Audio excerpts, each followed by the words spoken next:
इस टॉपिक के अंतर्गत आपको ये जानकारी दूंगा कि भारत का इतिहास जो हम पढ़ते हैं उसकी जानकारी हमें किन स्रोतों से मिलती है। हमने यहाँ पर इसके 3 भाग किए हुए हैं। सबसे पहले प्राचीन भारत के इतिहास के कौन कौन से स्रोत हैं उसके बारे में बात करेंगे। इसके बाद मध्यकालीन भारत का इतिहास, इसको जानने के कौन कौन से स्रोत हैं इनके बारे में अध्ययन किया जाएगा। और तीसरे भाग में आधुनिक भारत के इतिहास की जानकारी हमको कैसे मिलती है, कौन कौन से स्रोत हैं, इसके बारे में हम लोग जानकारी हासिल करेंगे। तो सबसे पहले हम प्राचीन भारतीय इतिहास को जानने के क्या स्रोत हैं।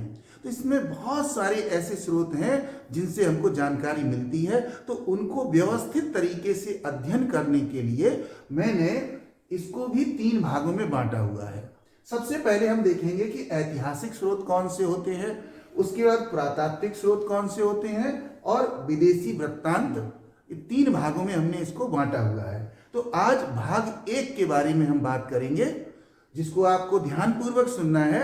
सिविल सेवा परीक्षाओं में इससे संबंधित बहुत सारे प्रश्न पूछे जाते हैं, तो आपको बहुत ध्यान से सुनना है। तो भाग 1 में साहित्यिक स्रोत हम ले रहे हैं, और इन साहित्यिक स्रोतों में सबसे पहले हमने लिया है धार्मिक ग्रंथ, और उसके बाद बताएंगे ऐतिहासिक कृतियां कौन कौन सी हैं। ठीक है। अब धार्मिक ग्रंथों में सबसे पहले हिंदू धर्म से जुड़े हुए जो साहित्य है, जो ग्रंथ हैं, उनके बारे में जानकारी लेनी कि उनसे हमको इतिहास के बारे में क्या सूचनाएं मिलती हैं। तो सबसे पहले देखेंगे वेद। वेद 4 होते हैं, ऋग्वेद, सामवेद, यजुर्वेद और अथर्ववेद। इन वेदों में वैदिक कालीन व्यवस्था की जानकारी मिलती है। स्वामी दयानंद सरस्वती जी ने कहा है कि Vedas are the bunch of knowledge, यानी कि वेद ज्ञान के भंडार हैं। तो उसमें क्या है कि वैदिक काल के मानव जीवन की, राज व्यवस्था की, समाज की सारी जानकारी हमको मिलती है। इसके बाद उपवेद हैं, 4 उपवेद हैं, आयुर्वेद, धनुर्वेद, गंधर्व वेद और शिल्प वेद। इन उपवेदों के द्वारा भी हमको उस समय की बहुत सारी जानकारी मिलती है। और आयुर्वेद के बारे में आपको मालूम ही है कि बहुत सारी वैज्ञानिक जानकारी मिलती है और चिकित्सा संबंधी जानकारी हमको मिलती है। इसके बाद देखते हैं वेदांग। तो वेदांग जो है 6 है हमारे हिंदू धर्म के अनुसार: शिक्षा, कल्प, व्याकरण, निरुक्त, छंद और ज्योतिष। इन सभी वेदांगों में वैदिक कालीन अलग अलग क्षेत्रों की व्यवस्था का वर्णन मिलता है। इसके बाद और जो हमारे हिंदू धर्म के ग्रंथ हैं उन पर नजर डालते हैं। तो देखते हैं ब्राह्मण ग्रंथ। जो ब्राह्मण ग्रंथ हैं उसमें ऐतरेय ब्राह्मण, कौस्तकी ब्राह्मण, शतपथ ब्राह्मण, पंचविश ब्राह्मण और गोपथ ब्राह्मण। इन ब्राह्मण ग्रंथों के अंदर तत्कालीन व्यवस्था बताई गई है। तो जो वैदिक कालीन हम लोग अध्ययन करते हैं उसकी बहुत सी जानकारी इन ब्राह्मण ग्रंथों के द्वारा मिलती है। इसके बाद देखिए आरण्यक। आरण्यक जैसा कि शब्द से ही स्पष्ट है, अरण्य का तात्पर्य होता है जंगल। यानी वे ग्रंथ जो जंगलों में जाकर के चिंतन करके बहुत ही सावधानी पूर्वक लिखे गए हैं। उन ग्रंथों में उस समय की बहुत सारी चीजों का वर्णन मिलता है। ये जो प्रमुख आरण्यक हैं वो मैत्रायणी, तैत्तिरीय, ऐतरेय, तलवकार, सांख्यायन और बृहदारण्यक, ये आरण्यक हैं। इन ग्रंथों के अंदर प्राचीन भारतीय इतिहास की जानकारी हमको मिलती है। अब चलते हैं अगली चीज पर, उपनिषद। उपनिषदों की संख्या 108 है मानी जाती है। और उपनिषद का मतलब होता है पास में बैठकर लिखे गए ग्रंथ।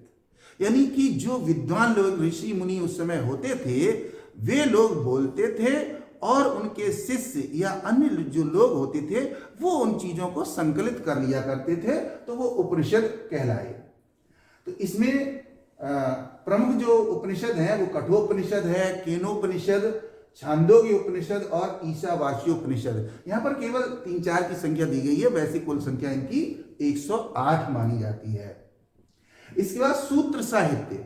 सूत्र साहित्य में आपस्तंभ गुह्य सूत्र, बौधायन गुह्य सूत्र, आपस्तंभ धर्म सूत्र, बौधायन धर्म सूत्र, गौतम धर्म सूत्र और अश्वलायन श्रौत सूत्र। इन सूत्रों के अंतर्गत जीवन के विभिन्न पहलुओं को संस्कृत के श्लोकों के रूप में, सूत्रों के रूप में लिखा गया है, जिनसे बहुत तरीके की व्याख्याएं की गई हैं। अब अगला हम अगर देखते हैं तो कल्प सूत्र ये 4 माने गए हैं। श्रौत सूत्र, गुह्य सूत्र, धर्म सूत्र और शुल्ब सूत्र, इनके अंतर्गत भी तत्कालीन जीवन का वर्णन मिलता है। इसके बाद देखें दर्शन।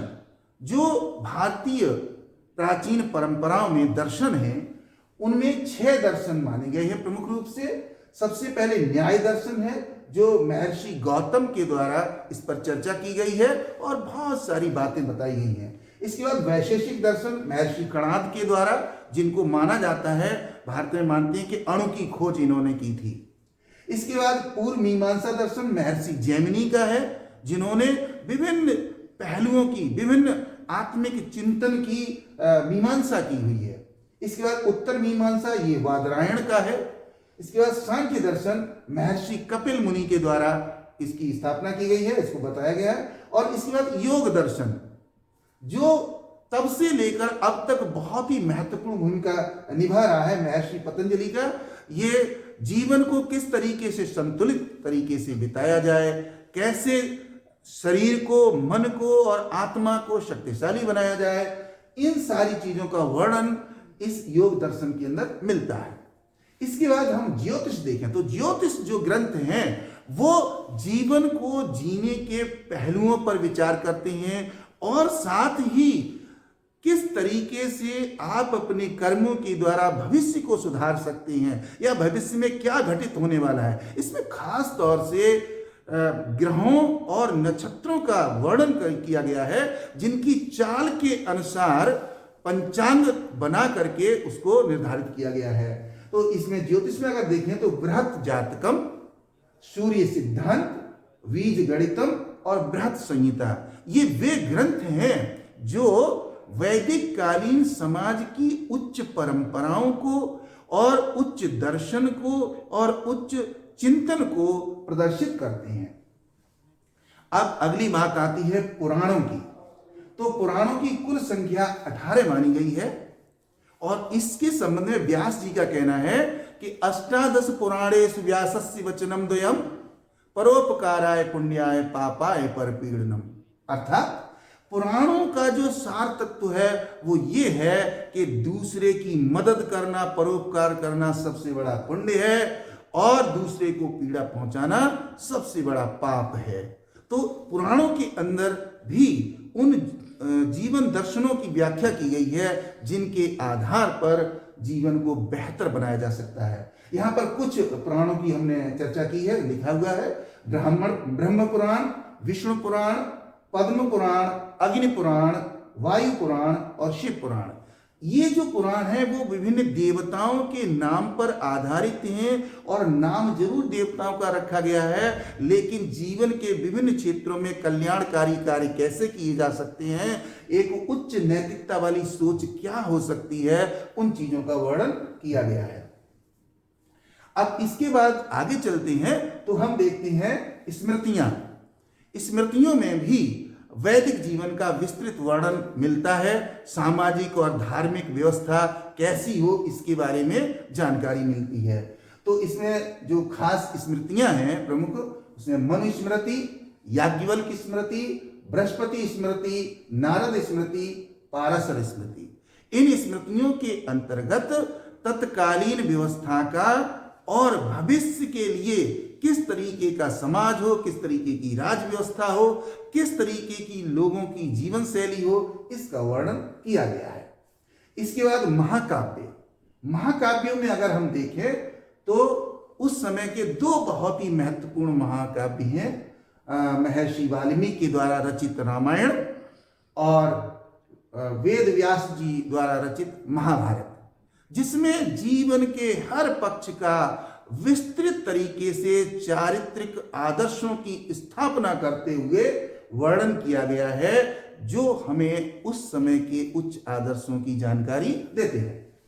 अब इसके बाद कुछ व्याकरण ग्रंथ हैं।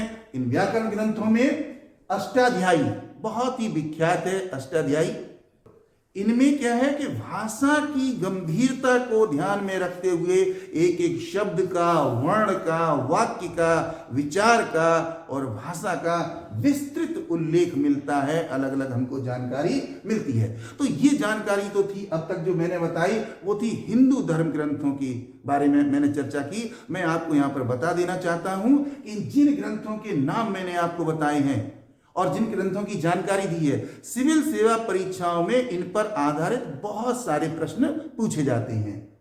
तो इसके लिए आप जो है इनको अच्छी तरीके से अध्ययन करेंगे इनका।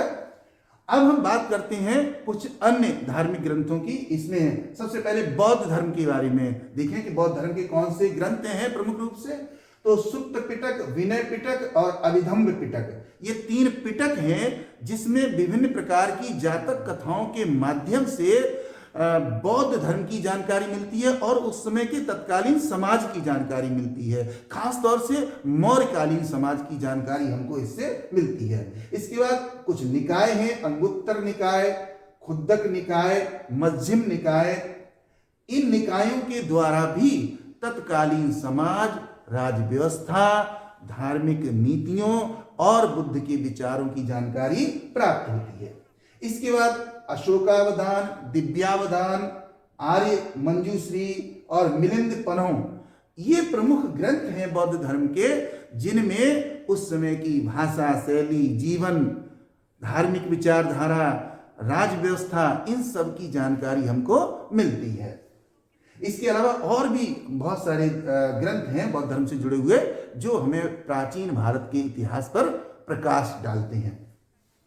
अब बात करते हैं जैन धर्म के ग्रंथों की। तो जैन धर्म से संबंधित कुछ ग्रंथ यहां पर मैंने लिखे हुए हैं। इसमें आचरंग सुत्त, परिशिष्ट पर्व, कल्पसुत्त, भगवती सुत्त, भद्रबाहु चरित, पुरुष चरित, आदि पुराण, कुवलय माला, उत्तर पुराण, धूर्ताख्यन और इसके अलावा भी बहुत सारे ग्रंथ हैं जिनसे जानकारी हमको मिलती है। तो ये जैन धर्म के जो ग्रंथ हैं वो तत्कालीन वैशाली नगर, मगध, उसका तो वर्णन करते ही हैं, साथ में उस समय का समाज कैसा था, उस समय की जीवन शैली कैसी थी, उस समय लोगों की धार्मिक सोच क्या थी, उस समय लोगों की समस्याएं क्या थी, इनके बारे में भी विस्तृत जानकारी प्राप्त होती है। अब इसके बाद हम बात करते हैं कि कुछ ऐसे ग्रंथ हैं जो धर्म से नहीं जुड़े हुए हैं। कहने का मतलब वो धर्म निरपेक्ष साहित्य से मान सकते हैं या ऐतिहासिक ग्रंथ उनको मान सकते हैं। खास तौर से जिनको इतिहास को नजर में रखते हुए जो ग्रंथ लिखे गए हैं उन पर चर्चा करते हैं। तो यहाँ पर मैंने एक चार्ट बनाया हुआ है, कुछ नाम लिखे हुए हैं और बता रहे हैं आपको कि वो किस समय की जानकारी देते हैं। तो सबसे पहले अर्थशास्त्र जो कौटिल्य के द्वारा लिखा गया था, ये मौर्यकालीन व्यवस्था की जानकारी हमको देता है कि मौर्य काल में किस तरीके की आर्थिक व्यवस्था थी, कैसी राजनीतिक व्यवस्था थी। यद्यपि इस पुस्तक का नाम अर्थशास्त्र है, लेकिन इसमें बहुत सारी राजनीतिक व्यवस्था का वर्णन किया गया है। इसके बाद नीतिचार कामंदक के द्वारा ये पुस्तक लिखी गई थी और इसमें गुप्तकालीन राजतंत्रीय व्यवस्था का वर्णन मिलता है। गुप्त काल खासतौर से चंद्रगुप्त, समुद्रगुप्त, स्कंदगुप्त, इनका जो पीरियड था उसके बारे में जानकारी हमको मिलती है। मुद्रा राक्षस विशाख दत्त के द्वारा लिखी गई ये रचना इतिहास की दृष्टि से बहुत ही महत्वपूर्ण है और कई बार सिविल सेवा परीक्षा की प्री एग्जामिनेशन में इससे संबंधित सवाल पूछे गए हैं। इसमें खास तौर से नंद वंश के विनाश का वर्णन किया गया है कि जो नंद वंश था वो किस तरीके से बहुत ही अहंकारी हो गया था और किस तरीके से दूसरों को कोई भी स्थान नहीं देता था, तो कैसे उसका पतन हुआ है इसका वर्णन मिलता है। अगली जो पुस्तक है उसका नाम है राजतरंगिणी।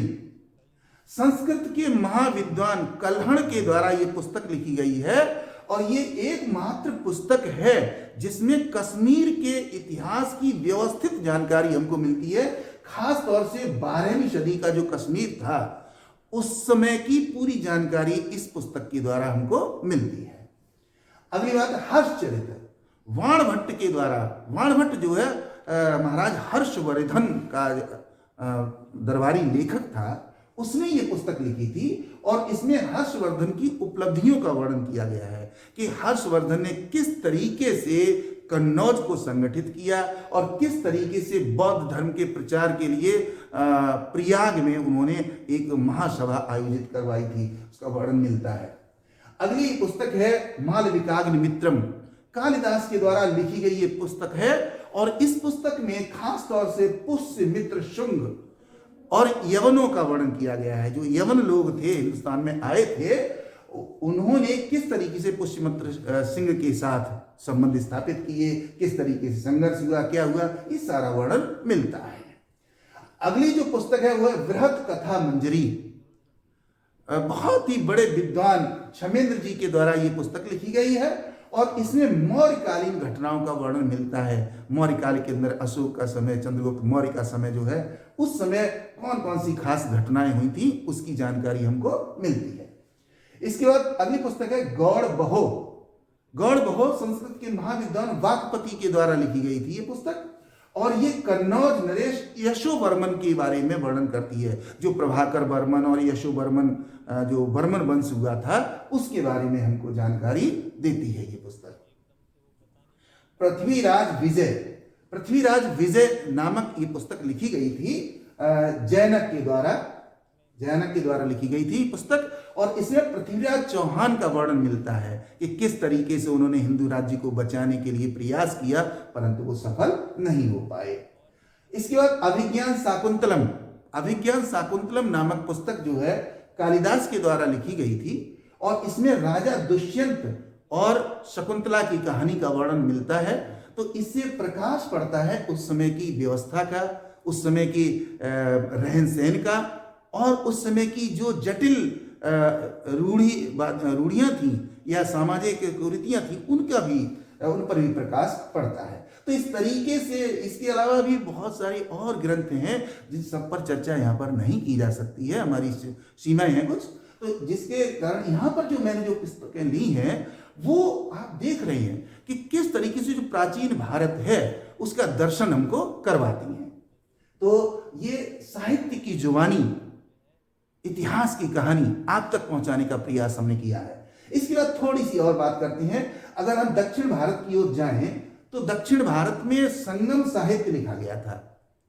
ये जो वर्तमान तमिलनाडु है वहां पर ये राज्य हुआ करते थे, चोल, चेर और पांडे राज्य दक्षिण भारत में हुआ करते थे।